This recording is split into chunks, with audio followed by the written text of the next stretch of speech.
Alright guys, we're going to pick up the cousins. Woof. And we're gonna go to Terrificon. Yep, first ever like big Comicon real thing. Comicon I've ever been to. Yep. So very excited. I'm Time sure for a new adventure. I'm sure my bank account is not excited though, because I probably will spend a lot of money. Yep. But we'll see what I'll walk out with. Hopefully a Captain America shield. Who knows? Hopefully. Something good. Guys, we're in the parking garage. We're going in now. Guys, we are here at Mohegan Sun. We just stopped at the bathroom. The line is probably gonna be like 2 hours long. It's wrapped around a couple so corners. long. Whatever. Look how cool this is. Wow.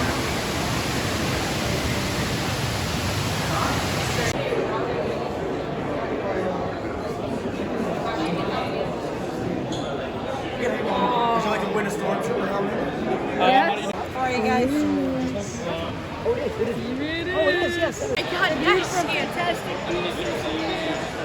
Guys, Bobby from Agents of S.H.I.E.L.D. is here. Slay, slay, slay. in their line. One Direction.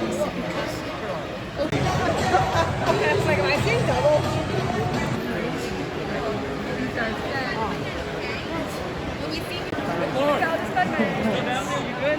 Fine. What?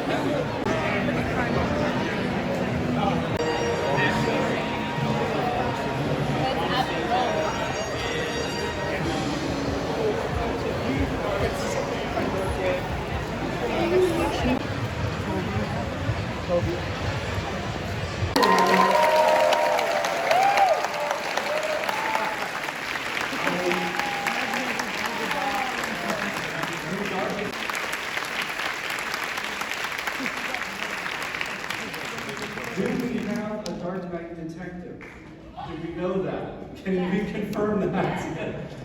Kevin Conroy, ladies and gentlemen.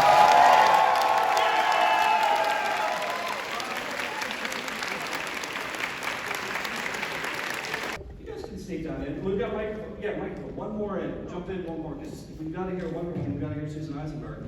Oh, right. You said without a microphone. Oh, do we have a strange visitor from another planet? Have we confirmed that we have that or not? We do not know. I'm going to just say, we thought Tim Daly... He'll show up. He'll show up. Pretend He's I lost just... somewhere in this massive convention center. Pretend I just introduced Kevin Conroy. It's the Justice League, come on!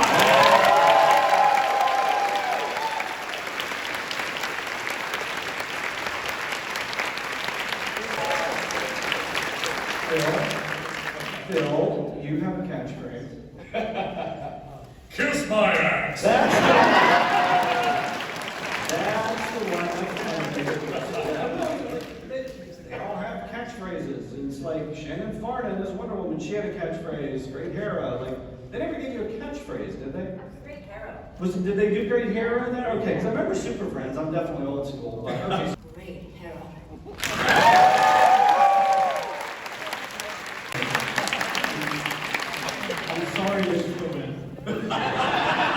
I'm sorry, the Tim Daly panel is tomorrow. Tim, my goodness. To tell you what, if you have a chance, check out Comicon Central last week on the YouTube channel. Tim and I chat. You can look in the back in his room. He's got Superman stuff, like in the back behind him, which is pretty cool. So he is actually. I just want to start by saying that Justice League was my intro to superheroes, and it has gone on to define who I am as a person. As anybody, the first thing that they're going to tell you is I love superheroes and I love Batman, and Batgirl. So I just want to start by saying thank you for everything that you guys have contributed to this industry. When I read comics, I hear your voices.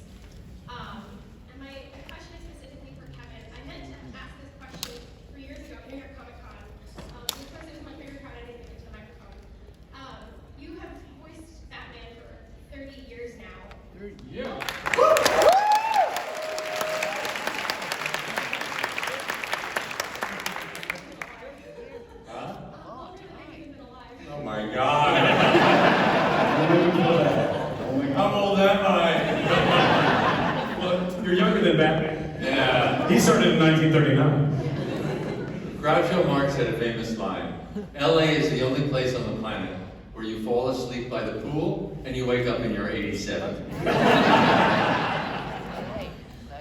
my question is, after voicing the character for 30 years, you had the opportunity in the Arrowverse crossover to play Batman, to play Bruce live action Yeah. for the first time ever. What was that like? It was an incredible experience. It really was, because when they first asked me to do it, I got all excited. Oh my God, I'm finally going to get to play Batman on camera. Oh my God. And then I read the script and I realized it was the exact opposite of what I had been playing. The take on that was, Batman gives and gives and gives and gives and gives. It's a bottomless well of generosity. He takes life's pain and he turns it into something positive, and he gives it back to the world to leave the world a better place. And it's the nobility of that mission. That's what we admire so much about it. And the purity of it. You know what I mean? Well, this take on it is that he had given and given and given and given and given all his life. And what was left? An empty, bitter shell. Isn't that wild? I mean, it's the exact opposite of everything I ever wanted. And he's become this reclusive, bitter, angry old man. And so, I can't describe what a departure it was for me to do that. And, but actors love to play against type, to play against what they're expected to do. You love, if you're always playing the leading man, you love to play the villain. If you're always playing the villain, you love to play the leading man. It's just, everybody likes to stretch. So once I got into it, it was very exciting. But it was a whole different take on the character. And he was dark and angry. And then at the end of it, when he tries to kill that girl, and he ends up getting killed, it was very dramatic. But a lot of the fans were angry. They were pissed. Wait a minute, you're not the Batman, we know. But Alternate universe. Yeah, exactly, alternate universe. So for me, it was a blast. The hard part of it was working in a metal suit. They also didn't tell me that. And it's hard to work in a metal suit, So everything about it was a real departure from what I'm used to. But I think most actors enjoy that kind of challenge. So it's an interesting question. Thank you. Thank you for your question. I have to say, I loved your performance in that episode. It was such an interesting interpretation of the character, and Thank you very much. Thanks. What was your casting call like? Because you did, that was, I feel like it's really underappreciated, because there was another show that kind of overshadowed it. He got, but Batman got 4 seasons, and Superman got 3. But I love both of them so much. What was your casting call like? It was really odd for me, because I probably shouldn't admit this in front of all of you, but I was not like a comic book kid growing up. I was not like Phil, an encyclopedic, I say that with love and respect to all of you. I came into it sort of innocent. And this friend of mine said, oh, hey, they're auditioning people for the voice of Superman. And I said, no, I'll do that. And so I went to this place in Warner Brothers, and I met, Bruce Timm was there, and Andrea Romano. And they said, read this stuff. And I read it. And they said, okay, do it again. And don't be so Superman-ish about it. I said, okay. And they said, great, you're hired. I was like, wait, what? And I've said this publicly, and I'll say it here publicly, that I didn't really understand how important Superman was and the world of superheroes was to so many people. I really thought that this was a fun job to do for for some kids who were going to watch Saturday morning cartoons. I didn't realize that people who had driver's licenses were interested in what I was doing. And it turns out they are.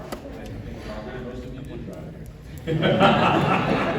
So it took me a while to understand that, you know, I have a certain responsibility to this character, and that the character was so meaningful to so many people of all generations. So anyway, the casting call couldn't have been sort of easier. I wasn't nervous. I just was with a bunch of really great people, and I have to, you know, give a shout out to Andrea, because the thing is that I think in the entertainment business, there's sort of a ratio of, you know, jerks to good people, but we get a lot of attention, so the jerks seem to get a lot more press. I think the ratio is the same throughout any business, whether you're a doctor, a lawyer, or, you know, construction worker. There's probably the same ratio of jerks to good people. Andrea did not countenance jerks. She was not someone who would put her own heart and spirit aside to work with someone for whom it was life's too short. So I felt like I made an instant friend with her. I think I can probably speak for everybody. Yes. Her kindness, her generosity, her empathetic spirit, and her genuine sort of care about the people she worked with and what she was doing just emanated from her instantly. Yeah. So it was a happy day to be in that studio.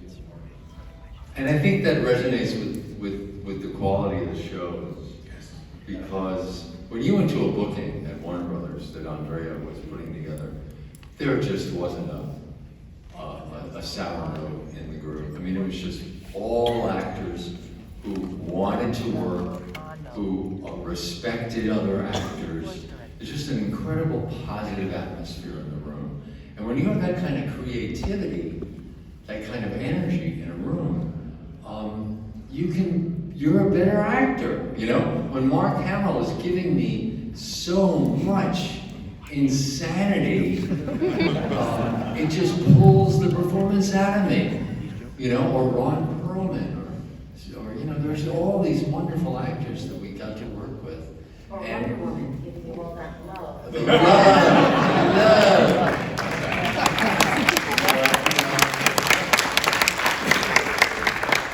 You know what? Just got something to eat. Yeah, We're gonna do Jedi training soon, hopefully, if they let us. It's Yeah, on the wait so list. yesterday, apparently a lot of people signed up for it, and we were put on the wait list behind 5 people. But it was yesterday, and people might not show up, so fingers Hopefully crossed they we don't do that. come. We're done shopping and Got some cool posters. spent a lot of money, a little bit of money, but all together it was a lot of money.